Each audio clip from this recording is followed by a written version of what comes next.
You're in a class, it's near the beginning of the semester, you write an exam or you hand in an essay and you don't get the mark that you desired. Okay, so what are your options? Well, one option would be, so you've hit an anomaly, things didn't happen the way you wanted them to happen, and so maybe you say, geez, that was a boring and stupid class anyways, this gives me an excuse to get out, and so that's not such a negative thing. Or you think, oh well, I really better buckle down and study, and you decide to stay in the class. So basically what you've done is maintained your framework, I'm going to work through this class, but you've decided to modify some of the subroutines that make up that frame. You say, well, I should study more next time, or I have to prioritize this class compared to other classes. So it's a micro alteration within the overarching framework. But another thing you can do is say, to hell with the class, I'll just drop it. And so the advantage to that is problem gone. The disadvantage is, well, now you have a different problem, which is, okay, fine, you drop the class, do you have another class that you can replace it with? Is that a good way of dealing with a micro failure, you know, to move up a level of analysis and throw out the whole frame? Because you could also say, well, maybe I should just drop out of university and maybe I should go hang myself, you know. Well, it's the same line of logic, it's just taken up to a higher degree of abstraction. And so, generally speaking, you don't want to solve a problem by moving up a level and wiping out the frame within which the problem was experienced. You want to do that carefully, because in principle the frame that you were working within you'd already assigned value to it and worked at it. You've already invested in it. It's a big sacrifice to blow out the whole frame. Now sometimes you can do it.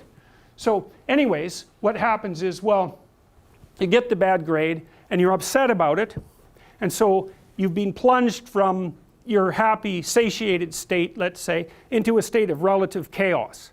And the chaos is, oh, I hit an obstacle, I didn't expect it, and now I don't know what to do.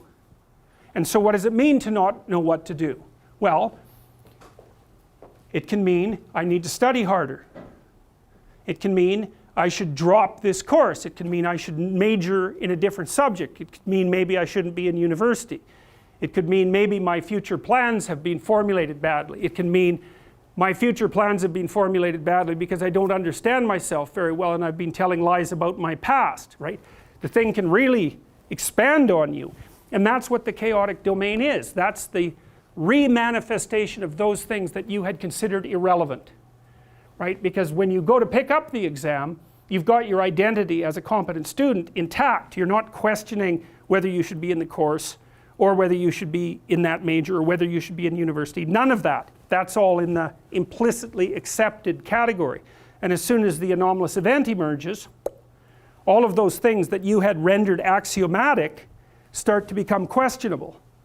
And that's like the shark coming up from the depths to pull you down.